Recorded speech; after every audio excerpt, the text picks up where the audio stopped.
The first game we're going to rank today was suggested by, I think this is Jason X, right? Silent Fanatic. Yes. Long-time friend of the show and listener, and never been a guest, right? No, hasn't yet.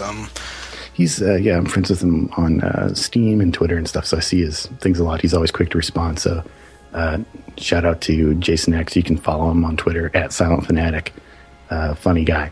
So he nominated the game UN Squadron, and he didn't specify the platform, so I just went ahead and chose Super Nintendo because that's kind of the bigger, more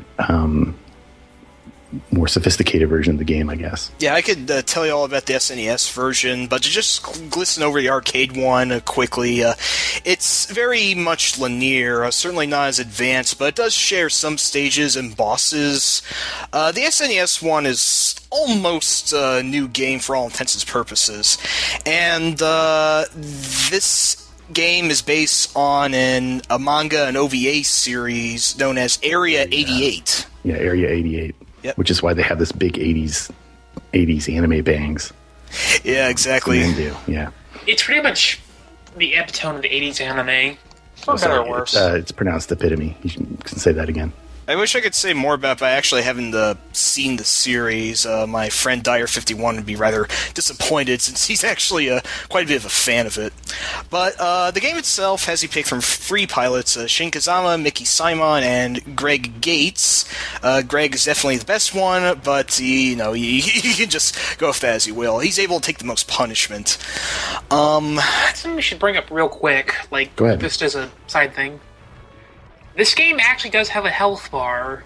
And that's kind of weird for a Japanese shmup, because that's something you see in a more European-style game. Right, but it is a Capcom game, so it's kind of like the 1942 series, in that it has although this one is a side-scrolling shooter, but it also has kind of like the power-up system, like the point, you add points to your different weapon systems and stuff, kind of like 1942, 1943, those games. And it has a health bar, like you said. Yeah, how the health bar works, though, is that if you get hit, you are actually vulnerable to instantly dying for the next hit, but you have to avoid fire for a few seconds before your shields get back up. But there will come a point where your life bar gets so bottomed out that they won't ever recover unless you find some sort of life-replenishing object on the battlefield. And it has a fairly interesting, somewhat loose mission structure where you have several missions at a time, and you're allowed to pick which ones you want to tackle first, whether it's enemies advancing on you or like their bases that you need to destroy. It's a pretty innovative game overall. The biggest catch is that you're able to purchase your own sub-weapons and even entirely new planes that have like different speeds, more powerful guns, and all that. Yeah, it's the Super Nintendo version, right? Yes. They both have the purchasing mechanics, because I think that was, oddly enough, part of the anime or manga. They're basically pilots for hire or something. Yeah, mercenaries, more or less. I'm trying to think in the arcade version on the series or not series, but on the conversion aspects of it on US Gamer, by the way, by Mr. Jeremy Parrish, another friend of the show. So, although he probably doesn't listen to the show, I trust he's one of the few game journalists I follow to the edge of the apocalypse. The rest of them are just all totally corrupt. Hey, let's not get all who's it's what's it's. I'm not. Does not represent the views of blah blah blah. The interesting thing about the Super Nintendo version, the reason why I like it is that I think everybody starts out with the same plane. Which is different than the arcade, than the coin-op version. Yeah. The arcade one didn't allow you to actually purchase planes. They were linked to the three specific pilots, but not only can you actually purchase new fighter jets, there's twice as many of them as there were in the arcade. And there's a super ultimate one that you have to grind up cash for and not get anything else for a while to actually get. Or, you can just get the next new plane as it comes out. As readily available. Yeah, it's it was a very good, very odd Super Nintendo conversion, because the coin-op came out in, I think, 89, and then the Super NES one didn't come out until quite a few years later, 2 or 3 years later. So it was kind of odd because it wasn't a big hit in the arcade as far as I can tell. So it's just kind of like why they chose to do it.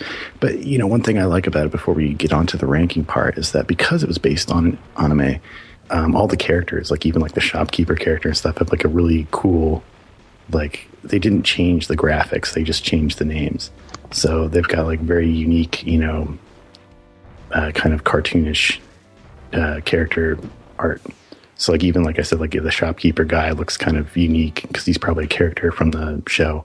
Yeah, Commander Saki, I believe. Yeah. I think the merchant has a name too, but I forget which. This also is another. It's like kind of like the 1943 angle where you're like a small plane for some reason that fights really huge planes that are completely out of scale. Yeah, there's some really neat bosses as well, like gigantic battle tanks, submarines, an entire fortress at some point, the stealth bomber, the final boss. You fight a B-2 bomber that's like the size of like... Yeah, exactly. It's like the size of a baseball diamond. It's just absolutely gigantic. And the final boss doesn't fit in the screen all at once. It's not like the infamous warship from R-Type. But there is just a lot of variety in this game. It's one of, I'd say, Capcom's best ever on the SNES. And the music also has a distinctly sort of proto-Mega Man X feel to it, I think. It's like rad, upbeat hard rock and all that. Yeah, it's got to have a lot of wailing guitar solos, right? Maybe not exactly that far, but it's still pretty energetic. It should. It's like anytime you jump into like a fighter plane, it should just be like some dude wailing in the background on a Telecaster or something. So it is time to rank this one. There's one more thing I'd like to say. Oh, go ahead. Sure. I really like the way the game handles progression, because you're not just going from stage to stage. Everything's like one big war on a map, and as you play, things move around and get closer to your base that you have to defend. And that's a really neat idea. Kind of a... I want to say maybe Star Fox 2-esque. I'm sure other games have done that. Yeah, which means it goes back to like the old Star Trek basic game. Like defending bases. Like if you go off far, then like you're leaving your base vulnerable and you have to go back and save everybody. I just thought it's a really neat feature. It is a cool feature, yeah. And since we never got Star Fox 2, all the better. So to rank this game, I think we'll start, let's see, right now in the middle of the list. Like I said, you can check out the list at bit.ly/47k games. And right now in the middle of the list, I think, is Technocop for the Genesis. Yeah, it's exactly at number 10. Which we, way back in October 2014 is when we added that one to the list. So you can see how long this format idea has been brewing. If I had time is it better or worse than Technocop? Better. I agree. Better, yeah. Yeah. I mean, Technocop has about that one? The cool sound effects, like bastard, like that. Then again, in UN Squad, you don't shoot anybody so hard they just explode. So that's true. Well, their planes do. That's not the same thing. Yeah, it's not the same as exploding like Viscera.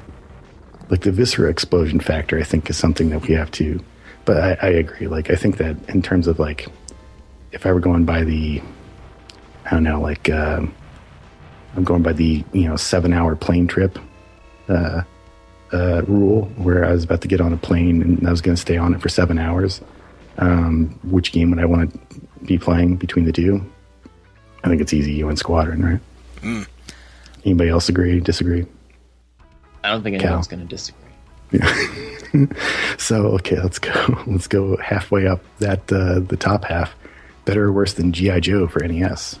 Oh, I really do like G.I. Joe, but I think I saw it to rate... Yeah, I think I saw it to rate UN Squadron even higher. It's a relatively more advanced game, I almost want to say. I'm going to actually slide it in between Super Mario Land and Snatcher, if I may. Really? Yeah, better than Snatcher, huh? Oh, Snatcher is a really fantastic experience, but... game-wise, as far as the actual content of it is concerned, I won't necessarily say that UN Squadron is a meatier game, but I think it just provides a lot more to go back to, and I just have a bias towards shoot-'em-ups. I'll say that now, so I'll probably rank a lot of them fairly high. But in terms of like innovation and stuff, what would you say?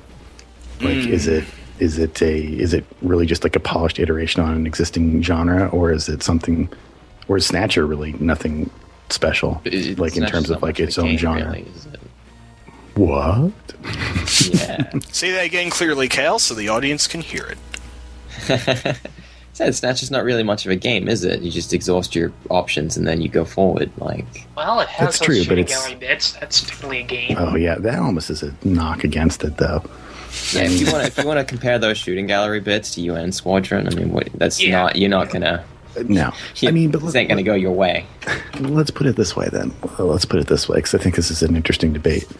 But how about this? Like, based on what Snatcher was trying to do and what UN Squadron was trying to do, those are two different goals, right?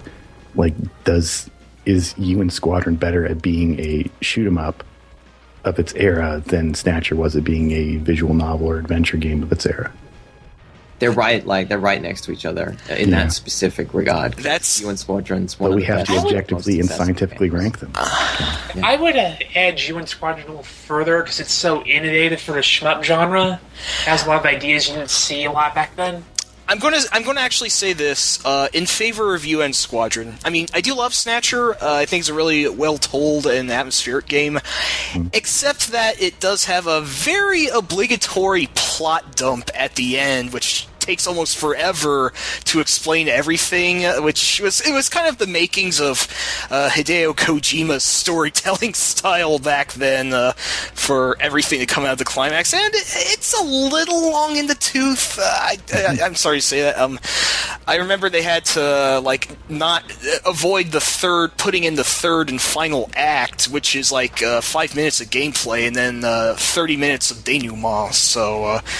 That didn't come to the Sega CD version later, but... we are very anti-denouement on the show, so...